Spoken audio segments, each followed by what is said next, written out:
Welcome to PK Woodworking, and today starts the beginning of my vacation. I guess the cool part is that things are going to change around here because it's a staycation. There's already 20 things on my list that I want to do around the shop, and I'm sure as the week goes on, I'm going to add more. So I'm going to kind of bring you around the shop a little bit, show you some of the things that I want to change, ask some questions, and who knows, we'll see how it all works out. So hang out, I'm going to switch the camera around and I'm going to show you around the shop. As I showed before, I've got to put a grill in front of that air return for the dust collector area. I've got it on order, and then I'm going to have to do a little fun with, going around that pipe. This entire wall has to change like I talked about on the previous video. All of this particular stuff in the front here has to move because what's going to go here now is going to be substantially lower than before and wider. So I need to move the speaker to above where the TV's at, and I'm going to need to actually kind of add some data lines, etc. You'll see. I don't know if I'll get to that this particular week, but that's something that does need to change. Behind me right here are all of my storage that I have for fasteners, etc. I have 6 of these ones from Milwaukee that are deeper and bigger. And then I've got 20 of these ones from DeWalt. They're like Black Friday specials. And I'm going to reorganize them and put some of the stuff that is in the DeWalts into these Milwaukees because the Milwaukees are deeper, etc. But I've got to figure out a place to put them. They used to go under my chop saw station down here, but that no longer will be there anymore. So I need to find out a place where they would go and what would make sense. So here's the quandary. Should I move the radial arm saw this way and put them against this wall, stack them floor to ceiling? I don't know if that makes sense or not. Over here is where the new table saw will go. And until you get it, you don't really understand the entire footprint of what it looks like. But I'm assuming that getting to that back wall over there will not be easy once this mammoth machine shows up. So probably isn't going to work there. Over here is unique because both this Hoffman and this Castle machine are going to move to the opposite side of the shop. And then the Kundig sander is going to rotate and kind of take over this middle position. I don't know if that means it's going to free up that back wall for something. I think it may. But then again, this drop right here is kind of redundant and may end up showing up on the other side of the shop. I may be taking an output of that up there and having that come down somewhere along this wall after this chop saw table kind of changes itself. This clamp wall is kind of not what I want it to be. I want to change it. I think I can optimize it and make it much more user-friendly, and also open up the space down below so maybe I can do something more with it. In the thing that I talked about previously with my Kundig, I really think I can do something different with this cart that I built that now may not stick around. And that would make it easy for me to move the dovetail machine to that spot over there. Remains to be seen. So on this front wall, like, what do you do over there? And having these cabinets below makes it a challenge to get something from up there unless you're on a ladder. So how can you optimize that space? This space above my shaper is semi-unused also. So what can I do with that? And then also during this time, I need to finish off all of this trim work, which is making some molding and then finishing off all of these windows and the doors too. Back to the radial arm saw. Should I raise it up higher? It seems kind of low.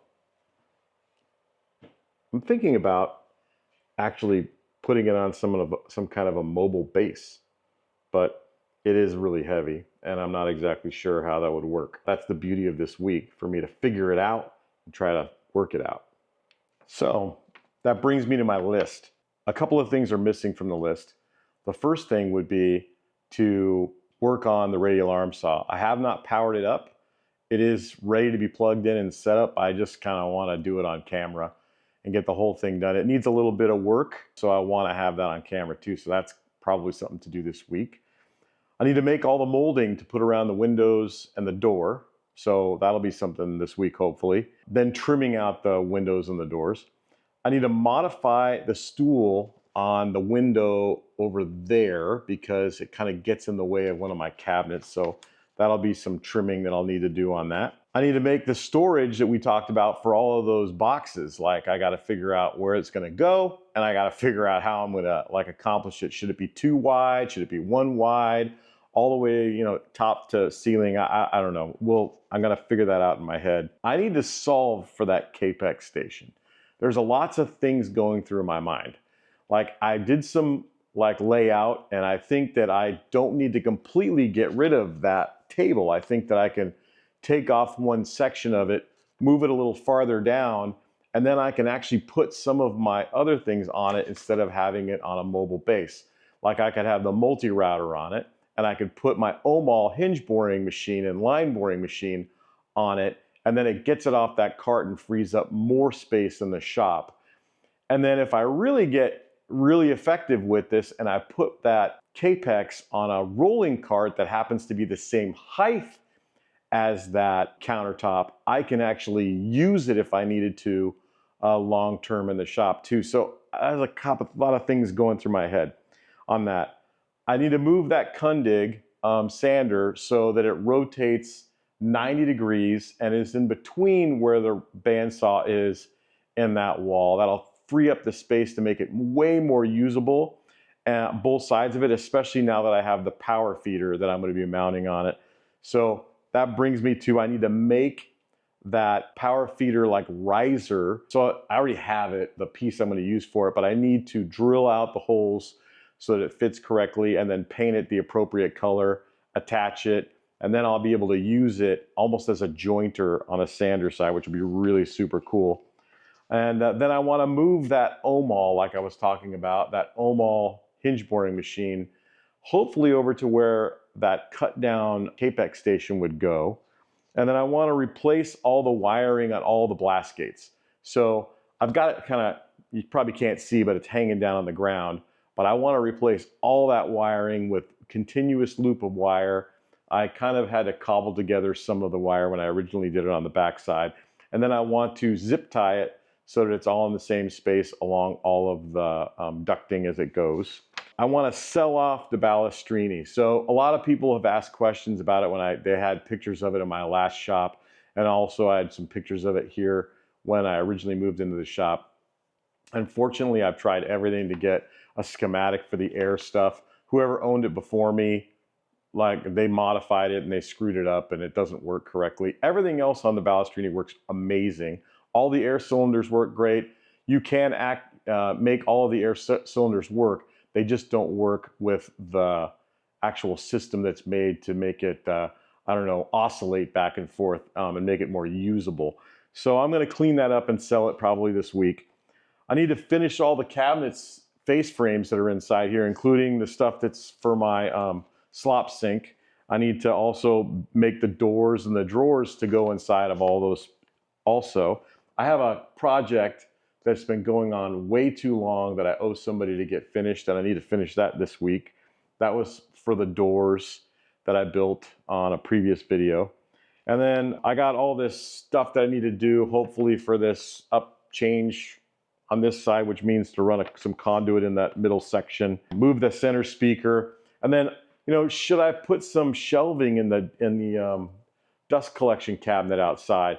And I believe this week the person that's been doing the stucco out there is going to show up for the color coat, and so I'll need to also, after he's done with that, put on the fascia board and do the roof also, which means I'm going to have to order some more tile because I don't have all the tile I need. I have the tile for the edges, and I have some of the tile for the field. I'm going to need more, and you need to order a little riser plate that mounts at the bottom so that the tile is at the correct angle as it's on the roof. Anyway, that's the stuff I've got to get done in the course of the week that I'm taking off. I'll probably make some quick videos along the way. I just wanted to get this done and ready to be posted so you kind of understand like that next time you probably see this, there'll be some changes that'll happen inside here. And I'm actually going to be freeing up space inside of here versus the other way around, which is I've been taking away floor space this whole time. So anyways, get out there and do some woodworking. I mean, hopefully I'll cut some things up and get some things on video so you can see me actually using some of my stuff. With that said, if you stayed to the end of the video, it sounds like my table saw is going to show up sometime at the end of March. So we got some time still before the old table saw shows up. So have a good one.